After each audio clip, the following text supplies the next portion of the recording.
할렐루야 샬롬하고 인사합니다. 할렐루야 샬롬 샬롬 샬롬 샬롬 샬롬. 하나님 사랑합니다. 여러분 주 안에서 사랑합니다. 오늘 부활주일 그 다음 부분으로 죽은 사람의 부활에 대해서 고린도전서 15장에 말씀합니다.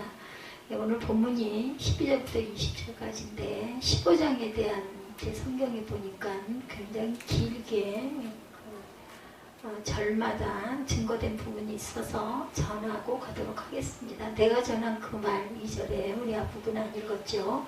형제들은 내가 너에게 전한 복음을 너에게 알게 하노니 이는 너희가 받은 것이요 그 가운데 선 것이라. 그리고 2절에 너희가 만일 내가 전한 그 말을 굳게 지키고 헛되이 믿지 아니하였으면 그로 말미암아 구원을 받으리라. 그가 전한 그 말, 고린도전서 1장 18절에 십자가의 도, 고린도전서 4장 1절에 하나님의 비밀, 고린도전서 4장 15절에 복음이죠. 말씀입니다. 사도행전 24장 24절에 그리스도 예수 믿는 도의 말씀이죠. 의와 절제와 장차올 심판을 믿는 자들이죠. 히브리서 3장 1절에 믿는 돌이 그리스도의 도, 6장 1절입니다. 히브리서. 유다서 1장 3절에 성도에게 단번에 주신 믿음의 도다 이렇게 말씀하고 있어요. 그리고 2절에 또 내가 전한 그 말을 굳게 지키고 어떻게 하면 헛되이 믿지 않으면 그로 말미암아 구원을 받을 조건이 하나 있네요. 헛되이 믿지 않으면. 고린도전서 1장 18절에 21절에 십자가에도 믿는 자들을 구원하시기를 하고 시작이 되죠. 빌립보서 2장 11절에 항상 복종, 생명의 말씀에 순종하는 자 어떻게 두렵고 떨림으로 구원을 이루라 말씀하죠. 빌립보서 2장 10절에 데살로니가 후서 2장 13절에도 진리를 믿음으로 구원을 받게 된다고 말씀합니다. 로마서 1장 16, 7절, 에베소서 1장 13절, 야고보서 2장 21절, 또한 유다서 1장 5절에 애굽에서 구원하여 내시고 후에 믿지 아니한 자들을 멸하셨으며 이렇게 말씀하죠. 증거입니다. 시편 95편 7절에서 11절에 내 길을 알지 못한다 하였도다 내 안식에 들어오지 못하리라. 히브리서 3장 18, 9절에 또 하나님이 누구에게 맹세하사 그의 안식에 들어오지 못하게 하셨느냐? 어떤 자? 순종하지 아니하던 자들에게가 아니냐. 베드로전서 3장 19절에서 20절 참조하시기 바랍니다. 성경대도 그리스도께서 우리 죄를 위하여 죽으시고 3절이죠. 오늘 15장 3절에 내가 받은 것을 너가 너에게 먼저 전하였더니 이는 성경대로 그리스도께서 우리 죄를 위하여 죽으셨어요. 그죠? 이사야 53장 1절에서 9절에 우리는 다 양 같아서 그를 행하여 각기 제 길로 갔거늘 여호와께서는 우리 모두의 죄악을 그에게 담당시키셨도다. 누구예요? 예수 그리스도에게 우리가 피를 다 쏟으시고 돌아가시고 사흘 만에 부활하시죠. 창세기 3장 19절에 여자의 후손은 내 머리를 상하게 할 것이요 너는 그의 발꿈치를 상하게 할 것이니라. 여자의 후손이 뱀의 머리를 상하게 한다는 거죠. 근데 뱀은 너의 발꿈치를 사단으로 계속 우리를 유혹하는 아주 그런 아주 간계한 뱀의 표현이 나와 있죠. 성경대로 그리스도께서 우리 죄를 위하여 죽으시고 성경대로 사흘 만에 살아나셨다. 4절에 장사 지낸 바 되셨다가 성경대로 사흘 만에 다시 살아나셨다. 죽으심과 부활이 예고 없이 갑자기 이루어진 사건이 아니고 하나님께서 이미 성경에 예언하신 그대로 성취하셨음을 의미합니다.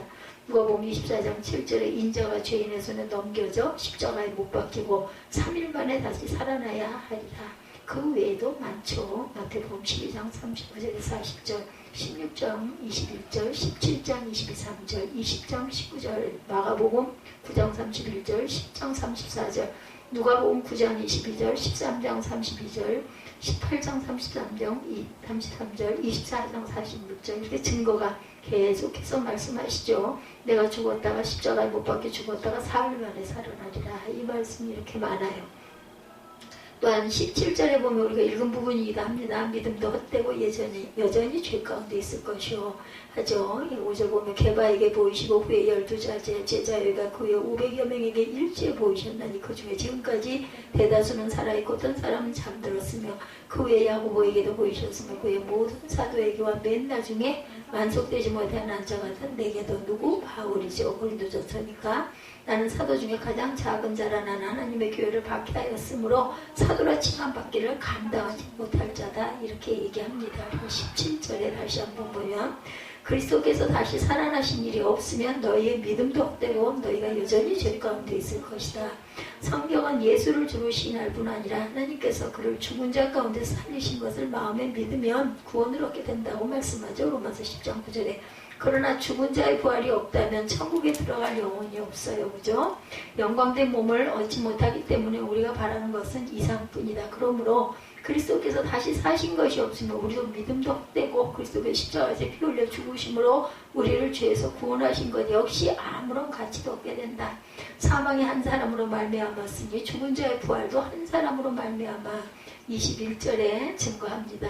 예, 그래서 15장 21절 아담 한 사람의 불순종으로 죄가 세상에 들어오고 죄로 말미암아 사망이 모든 사람에게 이르렀어요. 그죠? 로마서 5장 12절에도 증거합니다.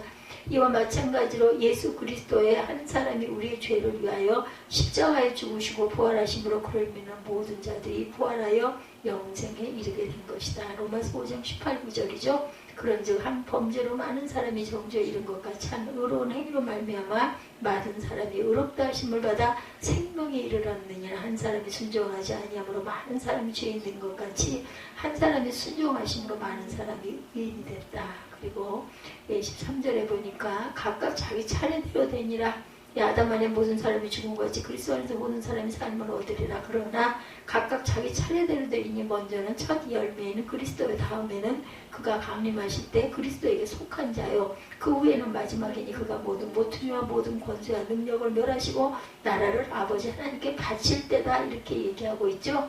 부활의 차례죠. 예수 그리스도 안에서 죽은 자 그리스도에게 붙어있어 살아남은 자보다 환난을 이기고 살아서 첫째 부활에 참여한 자 그리고 천년왕국 후에 둘째 부활에 참여한 자가 계시록 20장 7절에서 15절에 증거하고 있습니다. 그래서 그리스도에 속한 자 사랑의 열매를 맺는 자죠. 신명기 4장 4절에 나에게 붙어 떠나지 않는 너희는 오늘까지 다 생존하였느니라. 요한복음 15장 1절에서 4절이죠. 내 안에 거하라. 가지가 포도나무에 붙어있지 않으면 스스로 열매를 맺을 수 없음같이 맨 나중에 멸망받은 원수는 사망이라.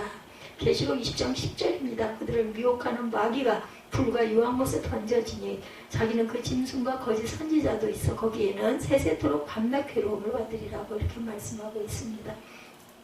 이 15장에 대한 증거가 엄청 길게 나와 있어요. 그 이후에도 한 장 정도 더 있는데 여기까지. 둘째 사람은 하늘에서 나셨다. 15장 47절입니다. 요한복음 1장 1절에서 14절에 태초에 말씀이 계시니라. 그죠? 이 말씀은 곧 하나님이시죠. 말씀이 육신이 되어 우리 가운데 거하시며 독생자의 영광이다. 깨어서 의를 행하고 죄를 짓지 말라고 34절에 그리스도께서 재림하시는 날에 선한 일을 행한 자는 생명의 부활로 악한 일을 행한 자는 심판의 부활로 나온다. 하늘에 속한 것에 영광이 따로 있고 40절에 말하죠. 해와 해의 영광이 다르고 달의 영광이 다르고 별과 별의 영광이 다른 것처럼 부활하여 하나님 앞에 서게 되는 날에 우리가 받게 될 영광도 각각 다르다. 그래서 혈과 육은 하나님 나라를 이어받을 수 없다고 10장 50절에 말씀하고 있습니다. 15장이 길죠. 주님 앞에 서는 것은 육체가 아니라 영혼이죠. 그러므로 믿음의 결국 곧 영혼의 구원을 위해서 우리는 산다. 베드로전서 2장 9절입니다. 요한복음 6장 63절에서 살리는 것은 영이니 육은 무익하고 요한복음 6장 27절에 썩을 양식을 위하여 일하지 말고 영생하도록 있을 양식을 위하여 일해라. 전도서 3장 20절에서 21절에 다 흙으로 말미암음으로 흙으로 돌아갈 것이니 한 곳으로 가거니와 인생들의 혼은 어디로 위로 올라가고 전도서 12장 7절에 흙은 여전히 땅으로 돌아간다. 이렇게 말씀하고 있어요. 마지막 나팔이 51절에 증거되고 있습니다. 보라 내가 너에게 비밀을 말하는 우리가 다 잠잘 것이 아니오 마지막 나팔에 순식까지 호련히 변화되니 나팔 소리가 나매 죽은 자들이 썩지 아니할 것으로 다시 살아나고 우리도 변화되리라. 이렇게 증거하고 있습니다. 이 썩을 것이 썩지 아니함을 잊고 사망이 너희 쏘는 곳이 어디 있느냐. 우리 유명한 말씀이죠. 54절 말씀이에요. 54절에 이 썩은 것이 썩지 아니함을 입고 죽은 것이 죽지 아니함을 입을 때 사망을 삼키고 이기리라고 기록된 말씀이 이루어지리라. 사망아 너의 승리가 어디 있느냐. 사망아 내가 쏘는 그것이 어디 있냐. 이렇게 말씀하고 있습니다. 그래서 흙은 여전히 땅으로 돌아가고 영은 그것을 주신 하나님께로 돌아가니라. 마지막 나팔소리 51절 계시록에는 7인과 7나팔 7대접이 나오죠. 마지막 나팔은 7나팔 가운데 7째 나팔을 뜻합니다. 썩을 것이 썩지 아니함을 입고 사망한 내가 쏘는 것이 어디 있느냐. 주님은 그날 환란 후에 재림하시죠. 마태복음 24장 29절에 30절에 증거합니다. 그때 우리는 낮은 몸은 주님의 영광스러운 몸의 형체와 같이 변화가 되어서 공중에서 주를 영접하게 되죠. 데살로니가전서 4장 17절이죠. 또한 우리가 주님의 영광스러운 몸이 된다. 빌립보서 3장 21절입니다. 생명의 부활이라고 요한복음 5장 29절에 증거합니다. 이와 같이 우리의 썩은 몸이 썩지 아니함을 입고 죽을 몸이 죽지 아니함을 입게 될 때 더 이상 사망이 우리를 쏘지 못하게 된다. 바꿔 말하면 환난 후 주님께서 재림하시기 전까지는 사망이 언제든지 우리를 쏠 수 있다라는 말도 되죠. 그러므로 주의 일에 더욱 힘쓰는 자들이 되라. 58절 마지막 절입니다. 내 사랑하는 형제들아 건실하며 흔들리지 말고 항상 주의 일에 더욱 힘쓰는 자들이 되라. 이는 너희 수고가 주 안에서 헛되는 줄을 아는 줄을 압니다. 부활의 신앙을 가진 자는 썩을 양식을 위하여 일하지 말고 영생하도록 있는 양식을 위하여 일해라. 이것이 곧 하나님의 일이다. 요한복음 6장 26, 7절에 증거하고 있습니다. 좀 길었지만 우리 한번 15장 전체를 다 보았어요. 그래서 그리스도의 부활, 구원을 얻게 되는 복음이죠. 바울은 성도들에게 그들이 받고 그 가운데선 복음을 굳게 지키고 헛되이 믿지 아니하면 복음으로 말미암아 구원을 얻을 것임을 이렇게 강조합니다. 바울은 이를 위하여 예수 그리스도의 부활하신 모습을 본 많은 사람 중에 절반이나 그때까지 생존에 있음을 증거하죠. 이 시대에게 우리 지금 때가 아니라 바울이 있는 이 시대에 만삭되지 못해서 바울은 그리스도께서 부활하신 모습을 보이셨으므로 증거하심으로써 복음의 진정성을 증거함에 극치를 이루게 됐다. 그리스도의 부활이 이와 같이 복음의 핵심이 되는 것은 죄로 인하여 죽어야 할 인간의 문제를 해결한 사건이기 때문에 믿는 자는 그리스도와 같이 부활의 영광을 얻게 될 소망을 가지게 되는 근거가 되기 때문이다. 복음의 소망에 굳게 서야 된다고 골로새서 1장 23절에 만일 너희가 믿음에 거하고 터 위에 굳게 서서 너희 들은 바 복음의 소망에 흔들리지 아니하면 그리하리라. 이 복음은 천하 만민에게 전파된 바요 나 바울은 이 복음의 일꾼이 되었노라. 이렇게 증거하고 있습니다. 끝까지 잡아야 할 복음이죠. 히브리서 3장 14절에 우리가 시작할 때 확실한 것을 끝까지 견고히 잡고 있으면 그리스도와 함께 참여한 자가 되리라. 구원의 그 초석인 복음입니다. 로마서 6장 9절과 10절입니다. 이는 그리스도께서 죽은 자 가운데서 살아나셨음에 다시 죽지 아니하시고 사망이 다시 그를 주장하지 못할 줄 알미로라. 그가 죽으시면 죄에 대하여 단번에 죽으시며 살아계시면 하나님에 대하여 살아계심이니 이와 같이 너희도 너희 자신을 죄에 대하여 죽은 자여 그리스도 예수 안에서 하나님께 대하여는 살아있는 자로 여길지어라. 은혜로 사도된 바울의 증거입니다. 바울은 자신이 사도 중에 지극히 작은 자다 이렇게 소개하면서 그 이유가 자신이 하나님의 교회를 핍박하였기 때문이다 이렇게 밝힙니다. 그래서 자신이 사도로 칭함받기를 감당치 못하겠다는 거죠. 그러나 바울은 또한 자신이 모든 다른 사도보다 더 많이 수고하였음을 진술하면서 자신이 거하지 행할 수 있었던 것은 오직 자신과 함께 하신 하나님의 은혜임을 간증합니다. 바울은 복음을 핍박하였던 자신의 과거를 밝힘으로 복음의 진정성과 하나님의 은혜를 더욱 강조하고 증거한 거죠. 이는 또한 어떠한 죄인도 하나님의 은혜를 받으면 복음으로 말미암아 죄사함을 받고 구원을 얻을 수 있음을 교훈하고 있어요. 죄인 중에 괴수죠. 바울은 미쁘다 모든 사람이 받을 만한 이 말이요 그리스도 예수께서 죄인을 구원하시려고 세상에 임하셨다 하였도다. 죄인 중에 내가 괴순이라. 누가 자신이 바울 자신이 복음의 회방자여 핍박자였다. 내가 전에는 비방자여 박해자여 폭행자였으나 도리어 긍휼을 입은 것은 내가 믿지 아니할 때 알지 못하고 행했다. 이렇게 고백하고 있어요.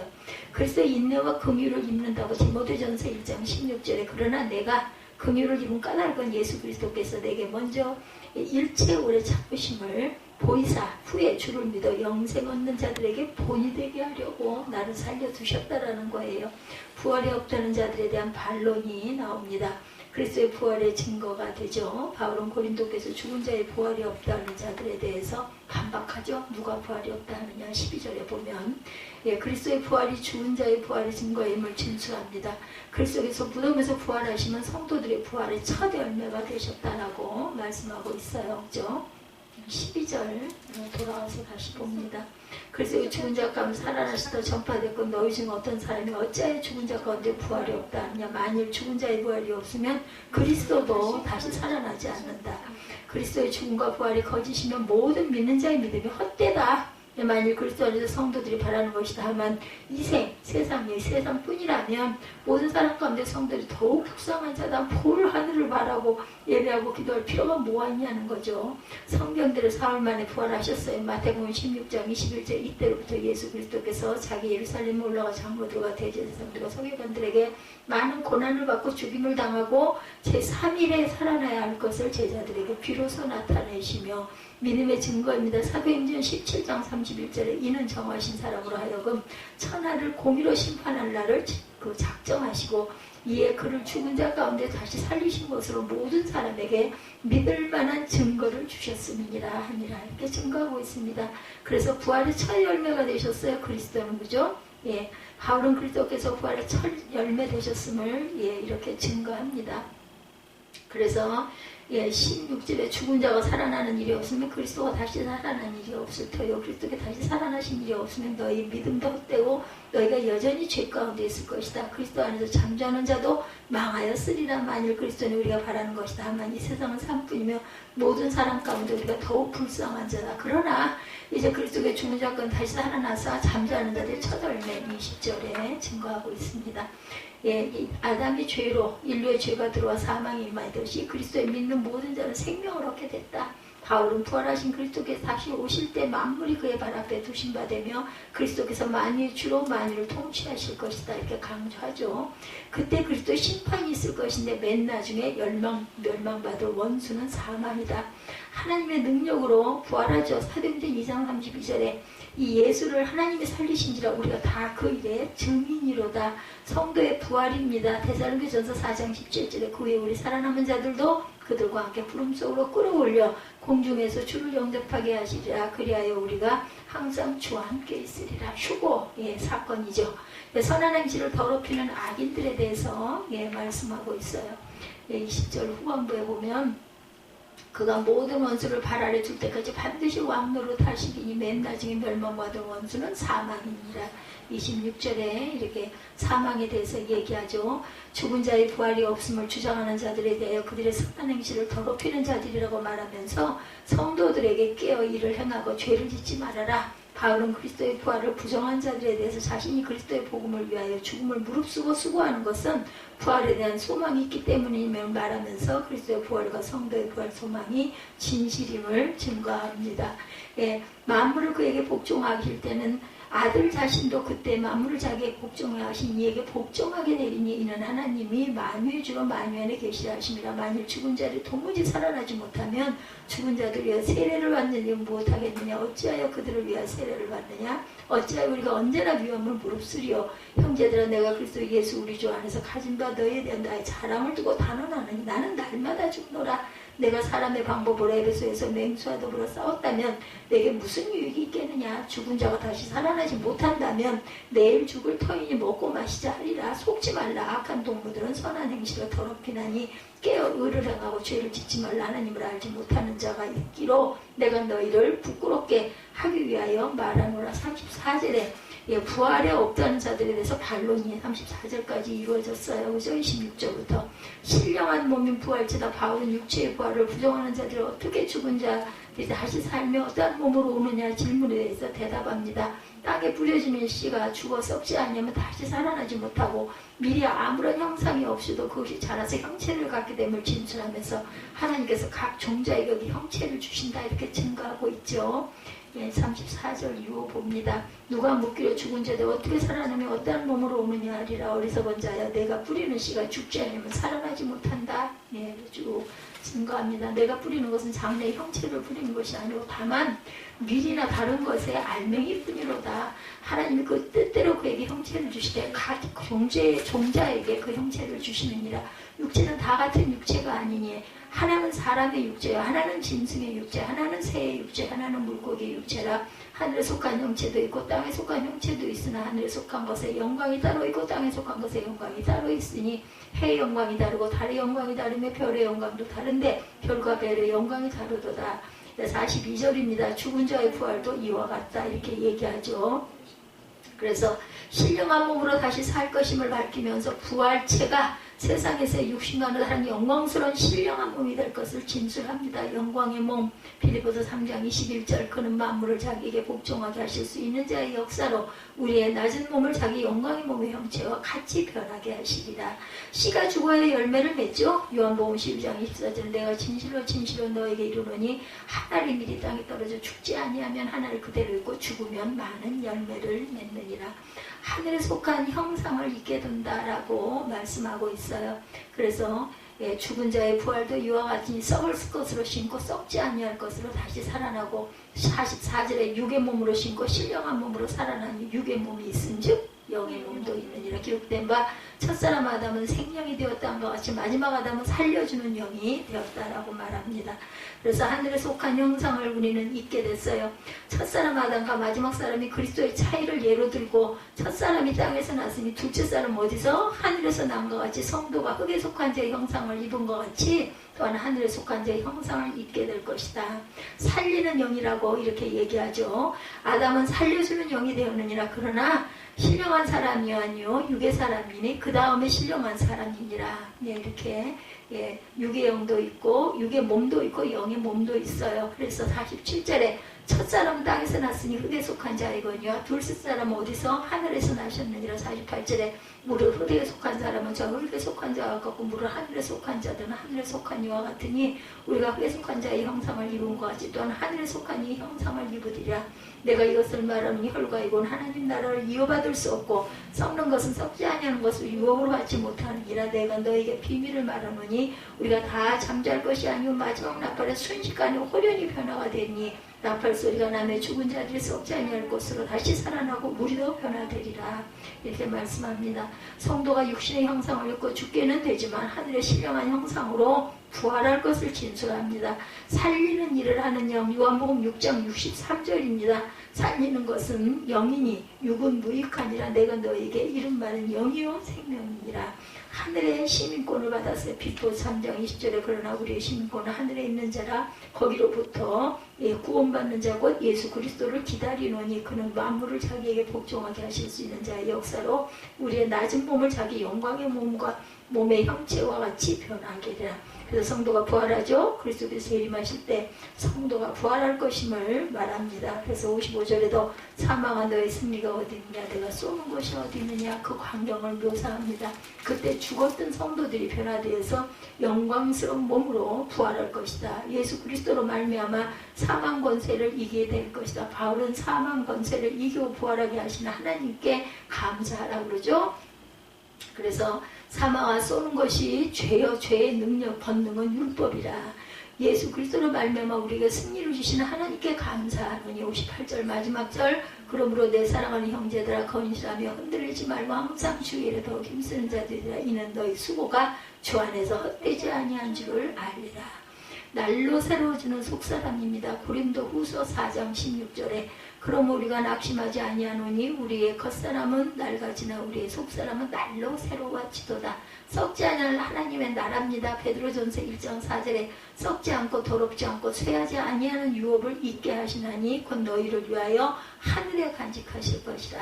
성도는 그리스도 안에서 사망 권세를 이기고 부활의 생명을 소유한 자들로 언제나 소망 가운데 하나님의 선하신 뜻을 위하여 고난을 받아야 한다. 죽음을 이긴 성도는 세상의 어떤 위험 속에도 굴하지 않고 승리하게 되는데 이는 그리스도로 말미암아 영생의 확신이 있기 때문이다. 그래서 오늘 제목이 12절에서 20절이죠. 부활이 없다고 왜 하느냐 어찌하여 하느냐. 본문의 12절에 나오죠. 사람들이 사는 세상에 가장 큰 사건 두 가지가 있습니다. 하나는 생명이 태어나는 것, 또 하나는 생명이 사망하는 것, 죽는 거죠. 태어나는 것은 기쁨인데 세상을 떠나는 것은 언제나 아쉽고 슬픕니다. 생명이 살고 또 죽는 문제는 삶의 여정 속에 언제나 나타나는 아주 중요한 문제예요. 어느 날 갑자기 우리 탄생의 사건도 그리고 접하고 또 죽음의 사건도 접하죠. 근데 생명이 죽어도 다시 산다는 부활을 믿는 종교는 기독교밖에 없습니다. 생명을 창조하신 하나님은 죽은 자를 살려내는 능력이 있으세요. 구약의 선지자 엘리야는 사르밧에 사는 가난한 과부에게 찾아가서 마지막 남아있는 가루 조금과 기름으로 자기를 공개하라. 그것으로 떡을 만들어 나를 달라. 여러분 어땠을 것 같았어요? 이 애기들 둘하고 이거 먹고 나 이제 양식도 다 떨어지고 기름도 없으면 죽을 거야. 이거 먹고 죽으려고 하고 있는데 선지자가 와가지고 그걸로 떡 만들어서 나를 좀 주라. 그러면 여러분 아이고 어차피 나 죽을 거니 그냥 이거 드시오. 나는 죽을라요. 그러겠어요? 그리고는 그 과정에 가루와 기름이 끊어지지 않는 기적을 만들어주죠. 믿었을 때, 그렇게 했을 때. 근데 그 집 아들이 얼마 지나지 않아 병이 들어 죽게 됐어요. 엘리야가 하나님께 기도하여서 살려내죠. 사르밧 과부는 죽은 아들이 살아나는 것을 보고 엘리야에게 말합니다. 내가 이제야 당신은 하나님의 사람이고 당신의 입에 있는 야훼의 말씀이 진실인 줄 아노라. 우리 인간의 눈이 이렇게 간사해요. 그죠? 이런 증거를 봐야 진짜구나 믿게 되죠. 근데 또 그것도 세월이 가다 보면은 또 이렇게 희미해져요. 또 무슨 사건이 또 일어나면 있구나 하고 또 했다가 정말 하나님이 하셨네. 이제 이렇게 조금씩. 그런데 늘 그렇게 그런 기적이 일어나겠느냐는 거죠. 예수님도 죽은 나사로를 다시 말씀으로 살려내는 기적을 행하셨어요. 죽은 지 나흘이나 되는 나사로를 예수께서 말씀으로 살려내심으로 그 가정에 생명의 기적이 보여지게 됩니다. 사람들은 부활을 믿지 않으려고 그래요. 부활에 대하여 잘 믿지 못하는 것은 옛날이나 지금이나 마찬가지입니다. 예수님이 십자가 죽으신가 부활에 대하여 부활을 불신하고 반대하던 세력들이 있었죠. 그들은 대제사장과 바리새인들, 그들은 예수께서 살아나실 때 사흘에 부활한다는 말씀을 듣죠. 믿지 않지만 혹시라도 부활하게 되면 낭패를 당해야 된다. 이거 죽여놨는데 또 살아나면 이거 어떻게 큰 문제야, 골치야. 그래서 부활을 반대하는 세력들이 행한 일 가운데 첫째는 돌무덤을 굳게 지키라는 것이었죠. 즉시 부활을 한다 하더라도 무덤에서 나오지 못하게 하자. 말도 안 되는 짓을 부활을 하면 몸이 어적어적 걸어 나오시겠어요? 그죠? 날아서 어디도 뚫고 나가실 수가 있을 텐데. 둘째는 제자들이 시체를 도둑질하여 갔다고 믿게 하는 것.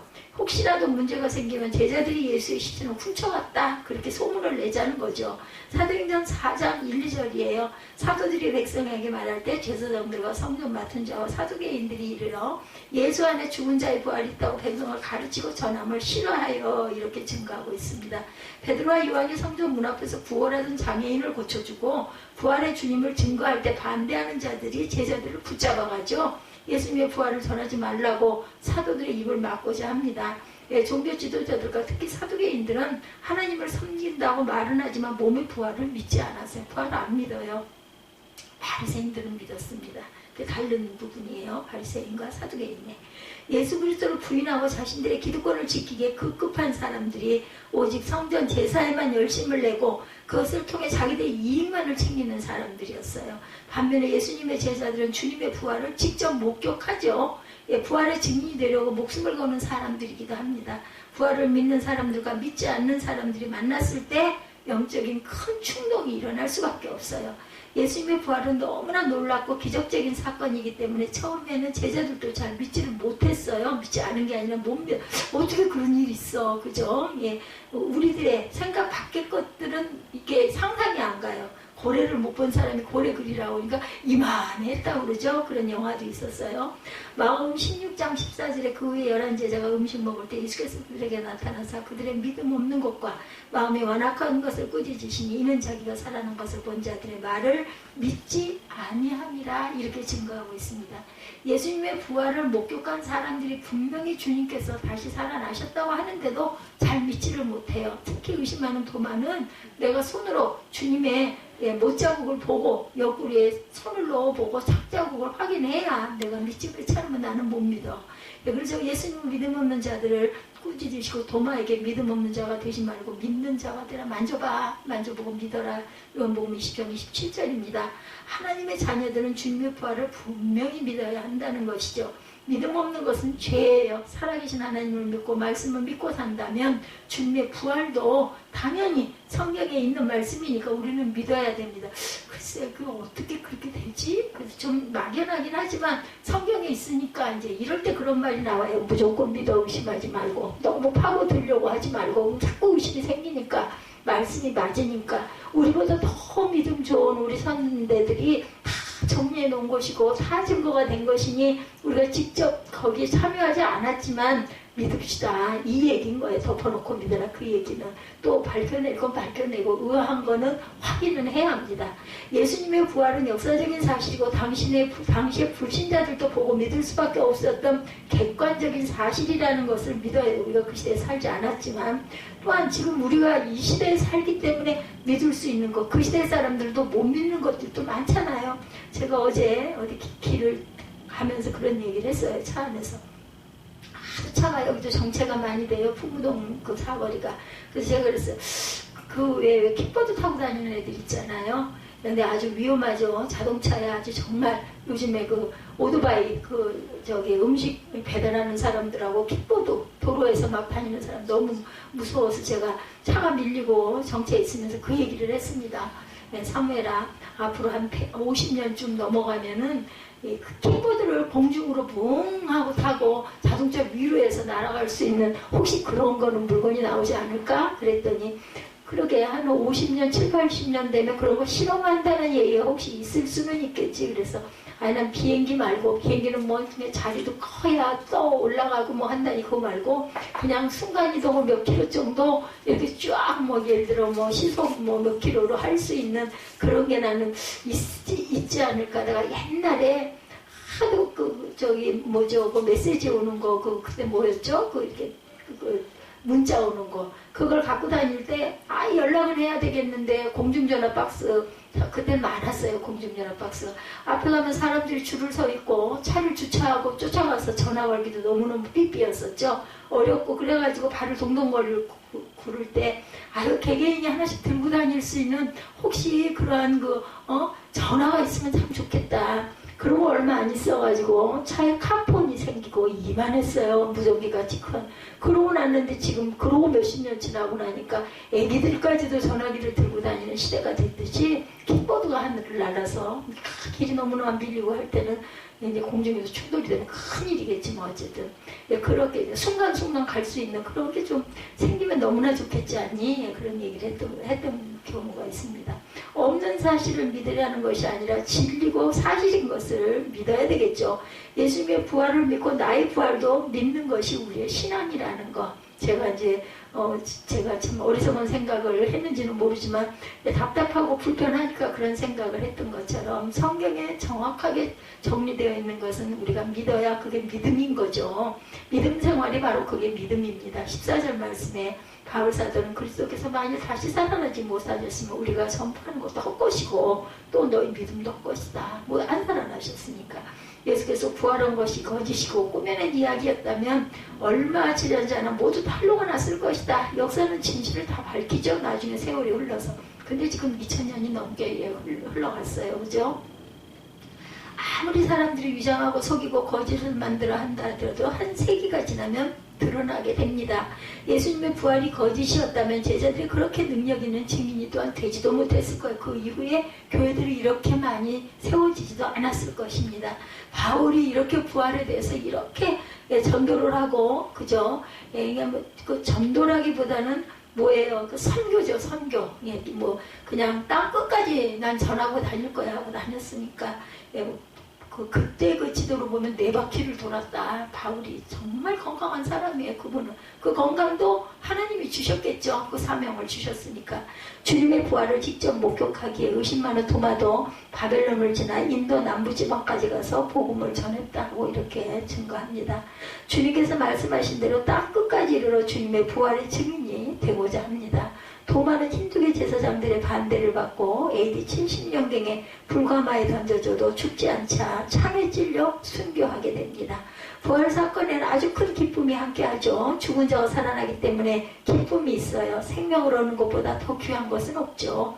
3일 전에 십자가에 몸이 찢기시고 피를 흘리시고 숨을 거두셨던 예수께서 다시 살아나셨다는 것은 기가 막힌 감격과 흥분이죠. 어떻게 그런 사건이 있을 수 있을까? 오늘 우리 사회에도 수많은 죽음의 사건들이 있어요. 며칠 전에도 아무런 연고도 없이 정신 이상자에 의해서 진주에서 여러 명의 목숨을 잃기도 합니다. 순간순간 해마다 이런 일들은 너무나 많이 일어나서 이제는요, 어디서 누가 납치가 됐다 뭐 그래가지고 지난번에 보니까 나이가 많은 분도 아니에요. 40대 어떤 여인이 행방불명이 됐다고 실종신고가 신문에 떠있는 걸 제가 보고 참 이런 분은 왜 실종이 됐을까 이런 생각을 했던 기억이 있어요. 죽음에는 언제나 큰 슬픔과 비통함이 서려 있습니다. 죽음에는 두려움이 있고 불안이 심어 있어요. 사람들은 초상집에 가는 것을 좀 꺼려하죠. 죽음을 보는 것이 힘들어합니다. 그래서 그 장례식장이죠. 요즘에는 그런 곳을 한 2번만 연달아 가고 나면요, 정말 그 삶에 대해서 깊은 생각을 하게 되더라고요. 저도 경험해 보니까 죽음은 절망의 자리입니다. 이스라엘 백성들이 출애굽할 때 하나님께서 마지막 재앙으로 장자를 치시죠. 그때 애굽에는 큰 부르짖음이 있었다고 해요. 집집마다 장자들을 모두 치셨으니 얼마나 큰 부르짖음과 슬픔이 애굽 땅을 덮었겠어요. 죽음은 어둠의 땅이고 낙심과 절망의 땅이 되게 됩니다. 예수께서 십자가에서 운명하시자 모든 제자들과 여인들이 한결같이 낙심하고 절망하고 뿔뿔이 흩어지죠. 죽음에는 희망이 없기 때문입니다. 반면에 생명이 탄생하는 곳, 생명이 역사하는 곳에는 누구에게나 기쁨으로 참여하기를 원하죠. 생명은 기쁨을 줍니다. 소망을 주죠. 부활은 새로운 희망, 소망을 주죠. 기쁨과 환희와 감동과 비전을 심어주는 것이 바로 부활입니다. 그래서 너무나 큰 기쁨을 맛보게 되죠. 그래서 부활주일 우리 얼마나 기뻐해요. 뭐 많은 행사들도 하고요. 그리고 계란 또 떡 맛있는 케이크 여러 가지를 준비해 가지고 또 목이 맨다고 요즘에 보니 음료수와 함께 그렇게 해서 담아 가지고 서로에게 나눕니다. 예수님의 부활 소식을 들은 제자들은 모두 돌아오자 한 곳에 모이기 시작을 합니다. 참 그렇더라고요. 계란 어느 교회나 큰 교회나 작은 교회나 계란 정도는 다 만들지 않겠어요. 그래가지고 그걸 나누려고 갖다 주면 그걸 받으면서 아이고 이거 예수 부활 할렐루야 아이고 감사합니다. 저희도 이렇게 계란을 많이 했는데 저도 좀 하나 갖고 와서 서로 나누면 좋을 걸 좀 생각을 못했습니다. 이렇게 하고 좀 받으시면 좋을 텐데 아유 나도 집에 계란 구워놓은 거 많은데 나도 받아놓은 거 많은데 이런 얘기를 하면은 내미는 손이 너무나 부끄럽더라고요. 아니 많이 안 갖다 드리길 잘했나? 갖고 오지 말 걸 그랬나? 이런 생각. 그래서 참 인사도 조금 서로 정스러워야 되겠다는 생각을 해봤어요. 이거 있었는데 기회가 없어서 못 나눴는데 나도 그 부활절 계란 나눌 걸 그랬네. 또 이렇게 대답하시는 분도 계시더라고요.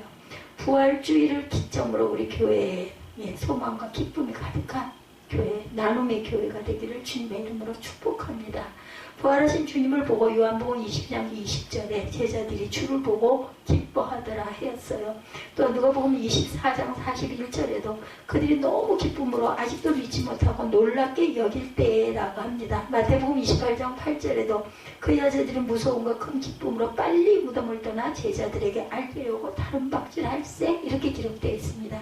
예수님의 시신을 분명히 보았기에 주님은 운명하셨다는 것을 확실히 그들은 알아요. 다시는 주님을 보지 못하리라고 마음을 접었죠. 그런데 예수께서 살아나신 것을 보았을 때 그 기쁨을 무엇으로 정말 이게 꿈인가 생신가 하지 않았겠어요? 그 감동을 무엇으로 말했겠습니까? 너무 가슴 벅찬 제자들과 여인들은 잠도 오지 않고 기쁨이 충만해요. 요한복음 16장 21절에 보면 너희는 너희가 근심하라 내가 다시 너희를 보리니 너희 마음이 기쁠 것이요 너희 기쁨을 빼앗을 자가 없으리라 이렇게 증거해요. 예수님을 빼앗길 때는 근심하고 낙심을 했지만 주님을 다시 뵙게 될 때 기쁨은 더욱 극대화가 되겠죠. 겨울이 지나가면서 모든 자연이 겨울잠을 자면 어둡고 칙칙하고 답답해요. 요즘 어때요?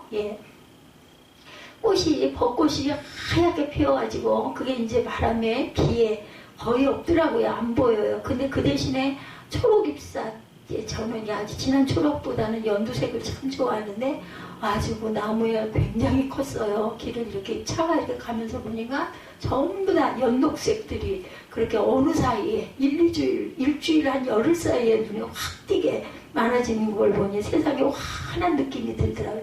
부활이에요. 맨발을 거의 죽은 것 같은 나무들이 어느새 준비했다가 우리 눈에는 보이지 않았지만 부활의 영광입니다. 부활의 소식이 우리의 삶을 기쁨과 감사로 충만하게 하는 그런 모습이 자연에도 나타납니다. 기쁨은 사모하는 사람에게 찾아옵니다. 부활하신 예수님을 의미 있게 만나시기 바랍니다. 타인에게 아무리 큰 기쁨도 나에게 의미가 없으면 감동이 오지 않아요. 그죠? 한 사람에게 사랑하는 대상이 생기면 마음이 달라져요. 얼굴빛이 다르다고 그러죠? 외모에 신경을 쓰고 말이 많아지고 삶이 아름다우고 뭔가 생동감이 생겨요. 싱글벙글 웃죠. 얼굴이 부드러워집니다. 다 이뻐진다고 그러죠? 사람을 하면. 자신을 아름답게 꾸미려고도 합니다. 부활하신 예수님은 교회의 신랑이십니다. 신부되는 교회가 아름답게 꾸미고 기뻐하며 신랑을 맞이해야 되겠죠? 신랑을 만나는 신부에게 기쁨이 없으면 그거 온전한 결혼이 아니에요. 그죠? 부활의 예수님은 사망 권세를 이기셨어요. 죄를 이기셨고 영원한 승리를 가져다 주셨습니다. 그래서 부활의 첫 열매가 되셨어요. 우리 모두 우리 지난주에 부활절을 지켰죠. 그래서 제가 지난주 이번 주 부활절에 대한 말씀을 나누고 있습니다. 기쁨이 충만하시기를 축원합니다. 예수님의 부활은 증인의 사명을 부여합니다. 부활의 기쁜 소식은 무조건 전해야 되죠. 부활 소식을 전하지 않으면 하나님의 자녀로서의 사명을 감당하지 못하는 것이라는 것. 소식은 전하라고 있죠. 좋은 소식도 있고 나쁜 소식도 있습니다. 여러분들 앞으로 어딘가를 부득이하게 주일날 가실 때는 부활절 딸이 있는 첫째, 둘째 뭐 이런 식으로 줄을 좀 피해서 계획을 미리 세우잖아요. 요즘에 세우시기 바랍니다. 그래서 부활절 그 주기 조금 좀 큰 교회들은 행사들도 많아요. 보면은 뭐 첫째 주, 둘째 주, 셋째 주, 추수감사주일도 그러잖아요. 추수감사 달 그렇게 있듯이 꼭 제가 부탁을 드립니다. 어떤 소식이든 소식은 전달되기 마련인데 근데 그걸 예배를 드리고 같이 듣고 기뻐하고 즐거워야 되지 않겠어요? 그죠? 교회라는 것이 한 마음으로 그죠? 결속되어 있기 때문에 누가복음 24장 48절에 너희는 이 모든 일의 증인이다 이렇게 말씀하고 있습니다. 사람들은 좋은 소식, 기쁜 소식이 있으면 전하고 싶지 않아요. 부활 소식이 아닌 가정의 문제나 아니면 뭐 우리 아들이 뭐 대학에서 1등을 했대 아니면 무슨 그 자격증 시험에서 통과를 했대 뭐 국가고시에서 합격을 했대 뭐 이런 거 전부 다 기뻐하잖아요. 그거보다 더 기가 막힌 사건이 예수님의 부활의 소식 부활절입니다. 소식은 기쁜 소식이든 슬픈 소식이든 전달됩니다. 아무리 비밀로 해도 전달이 되죠. 얼마 전에도 누군가가 결혼한다는 소식 그죠? 어느 가정에 장모님이 소천했다는 소식 뭐 어느 교회 사모님이 돌아가셨다는 소식 다 듣게 됩니다. 소식을 통해서 역사를 만들어 갑니다. 우리 나라도 마찬가지죠. 요즘은 뉴스로 핸드폰으로 인터넷으로 전 세계 소식을 다 듣고 삽니다. 소식이 없으면 너무나 밋밋해요. 세상에서 가장 놀라운 소식이 메시아가 오셨다는 성탄 소식. 그분께서 십자가에서 죽으셨다가 다시 살아나셨고 승천하셨다는 복음의 소식은 역사 속에 가장 빅뉴스 중에 빅뉴스입니다. 이 소식을 전하기 위해서 예수님의 12사도를 훈련시키고 키웠어요. 이 소식을 전하다가 고난을 당하고 감옥에 갇히고 순교하죠. 지금도 이 소식을 마음대로 전하지 못하게 하는 나라들이 많죠. 북한에도 예수님 부활 소식을 전하지 못하게 합니다. 전했다가 총살을 당했다는 그것이 신문에 이제는 실리게 되더라고요. 그게 이제 그게 오픈이 됐다고 그래요. 책이 나오는데 그 책자가 남한에는 공개가 안 되는 이제 공개를 하는 것 같더라고요.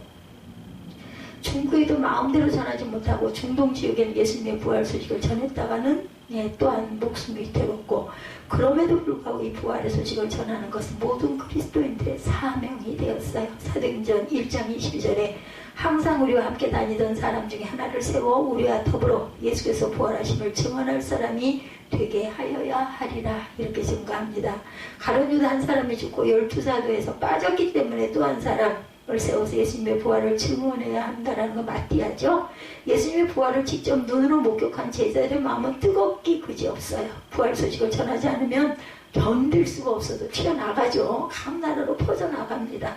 예수께서 땅 끝까지 이르러 증인이 되려고 명령하셨어요. 그래서 오늘날까지도 예수님의 부활 소식은 온 세상에 가장 중요한 복음의 소식입니다.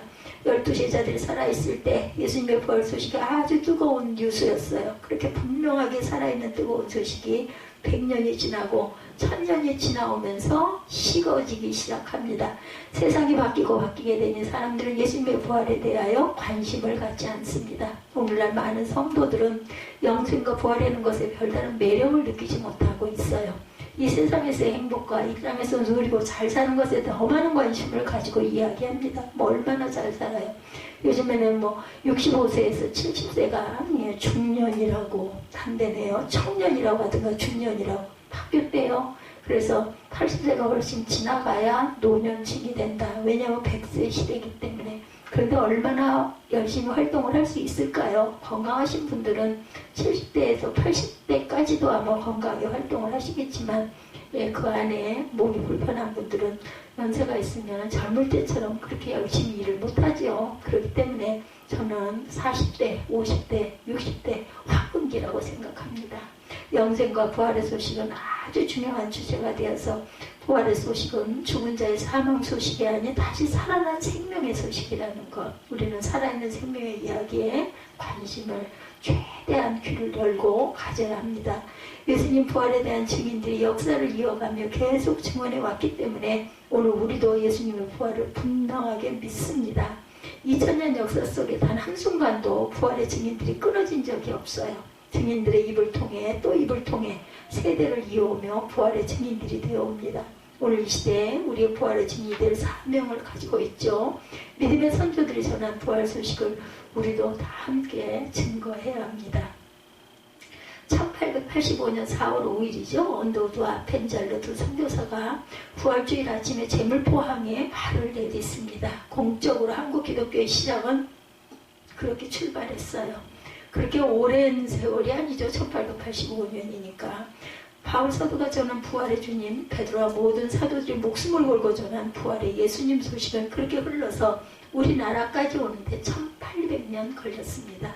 서울 양화진에 가면 외국인 선교사 묘지 우리 가봤죠. 그곳에 루비 캔드릭 선교사의 묘비에 이런 글이 있습니다. 내게 줄 수 있는 1000번의 생명이 있다면 나는 그 1000번의 삶을 한국을 위해 바치겠다.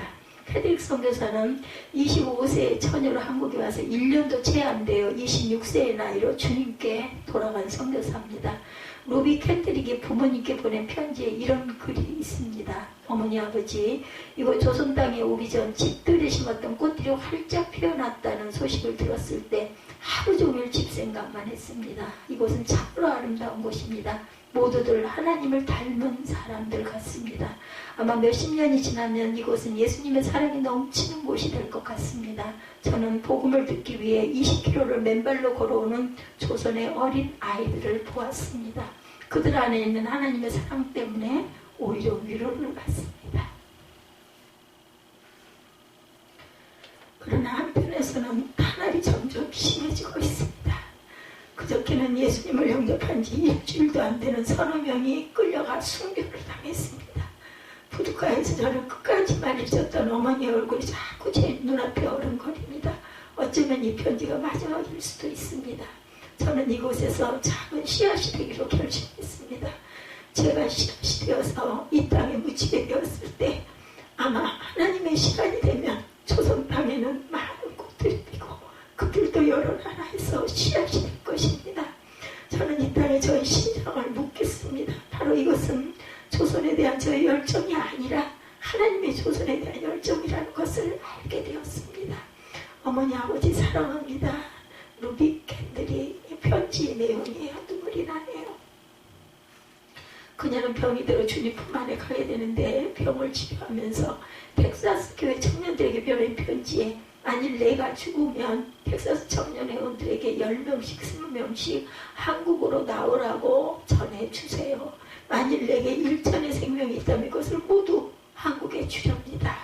이 소식을 전해들은 텍사스 교회 청년들이 선교의 열정이 불타올라 그녀가 죽고 난 후 3년 동안 20명의 청년들이 선교사로 한국을 지원했다고 합니다. 복음을 증거하기 위해서 이 땅을 묻힌 루비 캔드릭은 조선의 복음의 작은 미랄이 되었어요. 부활의 소식은 주님 오실 때까지 우리 모두가 증거해야 할 가장 중요한 소식이고 또 사명이라는 거, 예수님의 부활에 대한 믿음과 기쁨과 증인의 사명이 우리 가운데 충만하시길